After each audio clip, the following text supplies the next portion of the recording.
My next guest is one of the top flyweight contenders in the country. And on June 23rd at LFA 161, he will be fighting for the LFA Flyweight title. And he joins me right now. He's one of my favorite flyweight prospects in the country, Mr. Cody Davis. Mr. Davis, welcome. Honor to have you. Thanks for having me, guys. I appreciate it. The LFA flyweight division is by far my favorite division in all of regional MMA. It is freaking stacked with killers from all over the planet. Um, Yeah, every every person that competes in the LFA flyweight division, they're yeah, freaking good. Can you like yeah. give your assessment? Like, I think it's the UFC light, but I'd love to get your opinion on this division full of sharks that you're in. Oh man, it's stacked. Like yeah, like everybody I fought, they were good from my very first fight, Peyton Brzezinski, to the last guy I fought. To the very last guy I fought. He's very it's very good. Like every single one of these guys, like I'm looking around, I'm just like, I don't really understand why these guys are competing in regional MMA. To me, it's like a UFC fight almost every single time. If you're looking at an LFA main card and there's a Yeah, flyweight fight on there, I'm like, yeah, that's like basically a UFC fight. Do you yeah. feel like there are just so many guys and maybe not enough opportunities? And what do you think about Bellator's new flyweight division? Oh, I heard about that. That's sweet. I was excited when I heard about that. I'm like, man, that's dope. And it's like LFA's flyweight division. It's stacked. Like even the guys I finished in the first round, you see what kind of fights they put on. Like Alvarado Prado, like he put on a really good fight then his next time out.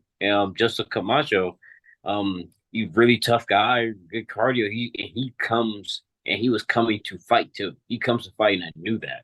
Obviously, Camacho, my only loss, and you see what he's doing. It. Peyton Brzezinski's tough, tough guy as well. When I think of like flyweights, it wasn't that long ago. Like you had Benavidez and you had Figgy fighting on UFC Fight Yeah, Night yeah, in a title yeah, fight, non pay per view.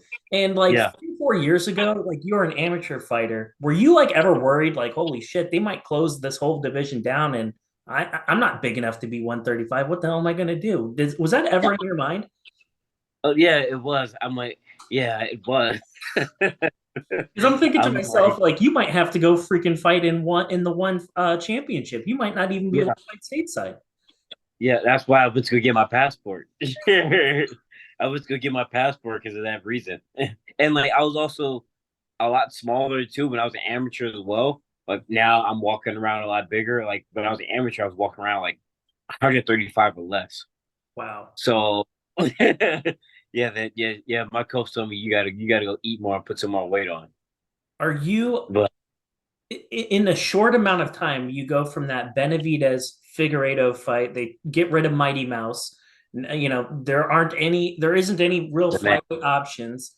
And yeah. like in your mind, like from that starting point, from like 4 or 5 years ago to today, like what's changed in the flyweight division, in your opinion, Um, overall? and like the UFC and like the man, well, first Henry Cejudo, like that changed. Henry Cejudo basically defended the flyweight division with his win over Mighty Mouse, with his win over T.J. Dillashaw. But unfortunately, he beat Mighty Mouse, my guy, unfortunately. But I like watching him as well. And then honestly, I feel the Moreno and Figueroa fight, the very first one, like that was a crazy fight. Like, and after that one, like you gotta keep it after that one. That's like one of my top three fights to watch right there. So I think it's like kind of like those little moments. The Cejudo, like he's defending it, and he's a character, and he's a personality, and he's a personality as well. And the Moreno Figueroa fight. Yeah, absolutely. When you look at the rest of the UFC flyweights outside of like the top 10, like what are your thoughts? Like you gotta be looking at them being and be licking your chops and thinking to yourself, these guys aren't that much different from who I'm already fighting. Yeah, yeah, I think that way. I think they're all good, and yeah, I also think that way as well. I think that way as well. It was like it's kind of different looking at it now than looking at it back then. It's like me looking at it like back then. It's like man, it's like these guys are good.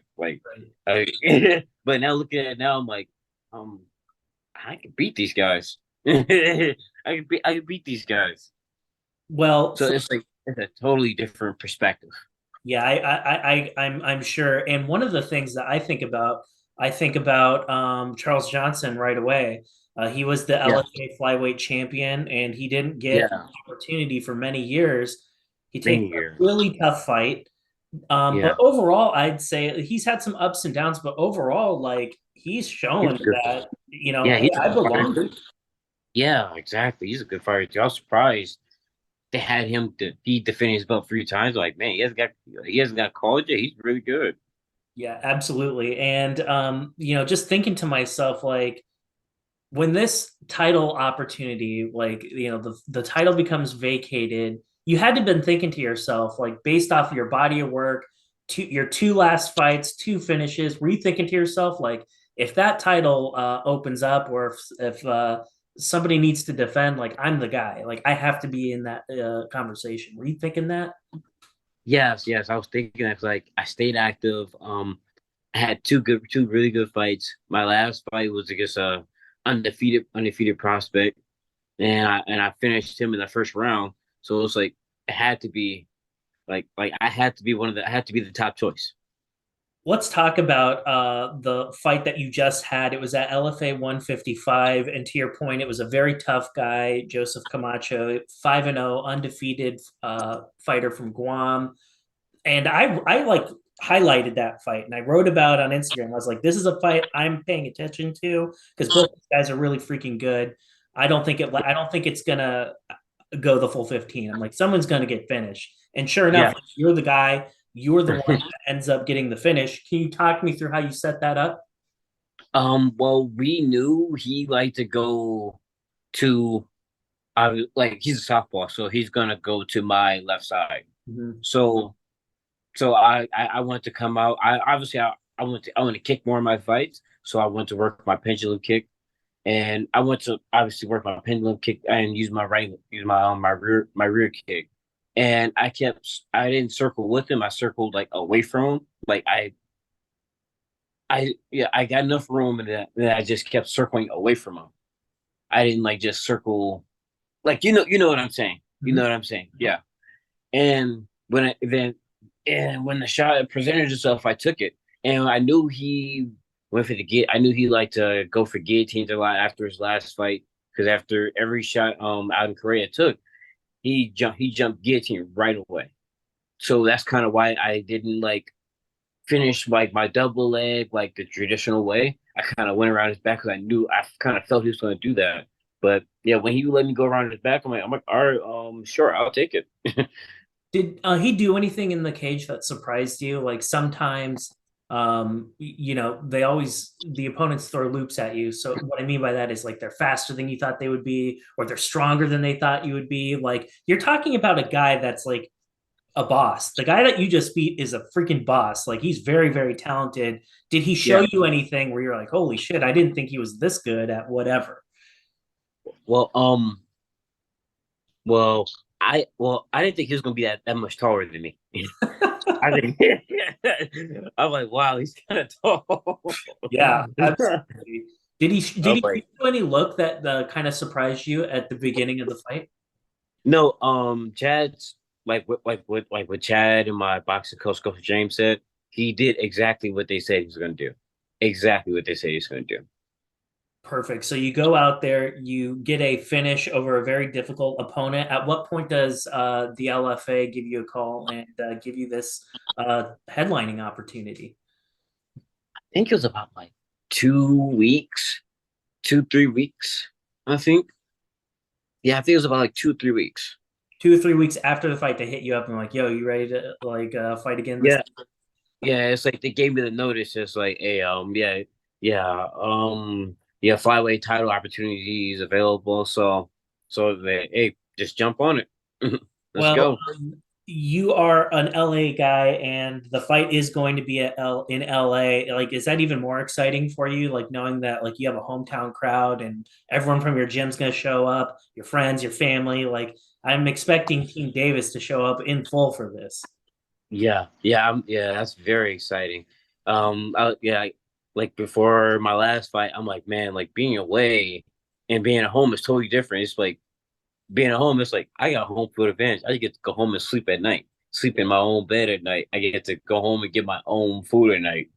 And it's just that's what it's basically is home field advantage for me. But in a way, though, it's like there's like expectations, though, right? So it's like, okay, well, I'm coming out, and I'm expecting Cody to number one finish this guy, and then number two Yeah.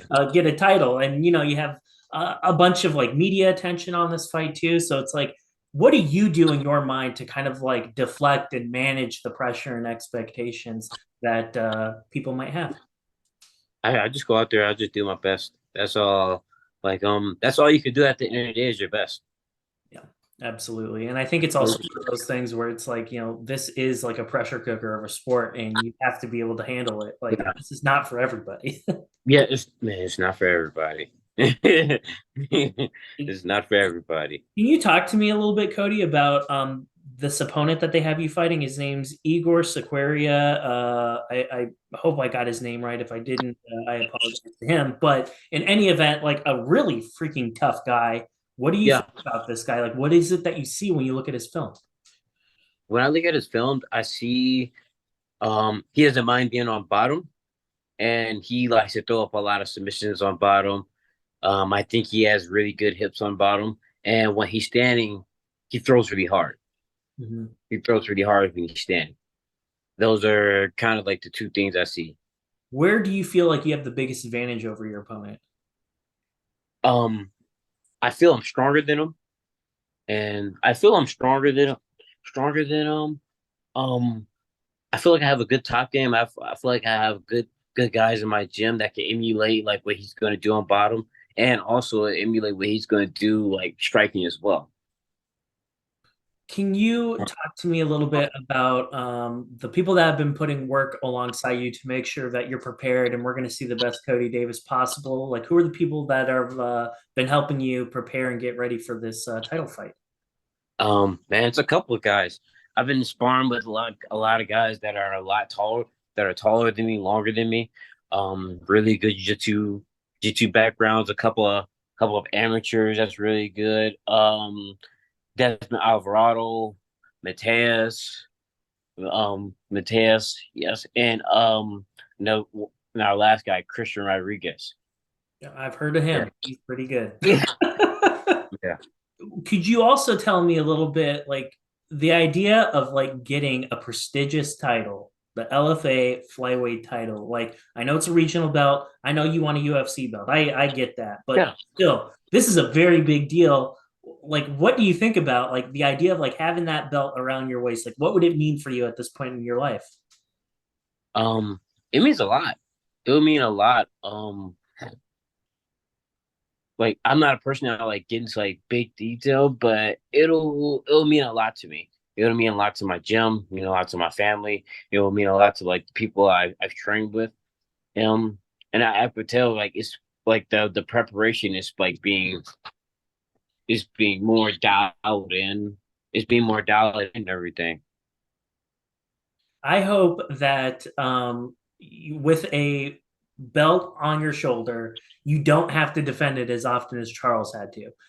Yeah, Charles had to fight more than I thought he should yeah, he's a lot. as the champion. And when you look, we mentioned it before. Bellator's got a flyweight division coming up, and then of course there's the UFC. Yeah, With the UFC putting on fight cards every week, it's like they need more people. So yeah, conventional wisdom to me says you win this belt, you get a call. yeah. Man, hopefully it works out that way. I hope Hopefully so it works out too. that way. I hope so too. You've been doing this for a long time, and Yeah, the results are there. And I know that the LFA flyweight division is filled with killers, but you get that belt. I'm not trying to really see anyone defend that belt because just getting that belt like that in and of itself is way more difficult compared to any other division in regional MMA by far, by far. yeah, yeah. Man, the preparations for all my LFA fights, they've been It's it's it's just it's a UFC fight without the UFC pay. yeah, exactly. Yeah. I mean, the Yeah, guys that you're fighting against, everyone is freaking good. It's not even close. That whole division is yeah. stacked. Cody, this is probably the most important question of the entire interview. With the win, what is the first thing that you're going to eat? Oh, I've eaten pizza and spaghetti and meatballs. Right. Yeah, like RIP Flyweight. That ain't happening for a few weeks after that meal. No, yeah, that pizza, I love spaghetti and meatballs. All right, so there you have it. With the victory, that will be Cody Davis's first meal. And Cody, I want to give you the final word before I let you go, sir. If there's any sponsors or if there are any people that you'd like to thank, let's do that. Um, I would like to thank my yeah, my gym my family, CMA, my first family, Davis family, CMA Fitness, the Movement Boxing over there with Chad George at CMA and James Till at the Movement Boxing. Um, I would like to thank Victory Law Group, Munchin Meal Preps, D Hustle Massages, Gone Three Freestyle Reckless Muay Thai. Um, thinking of more. I'm thinking of more. I don't want to leave anybody out. Well, that's the beauty of this not being live. So, Yeah, yeah. But yeah, that's it though. Really, that's it. Really. Sorry if I left anybody out, but are yeah, you that's. still are you still selling tickets for this?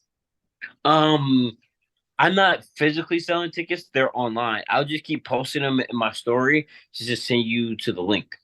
Okay, perfect. So the link to purchase tickets from Cody so he can get a commission, that will be in the description of this video. Please make sure you do that. It's very important that you select his name at checkout. That's how he gets a commission. That's how he gets paid.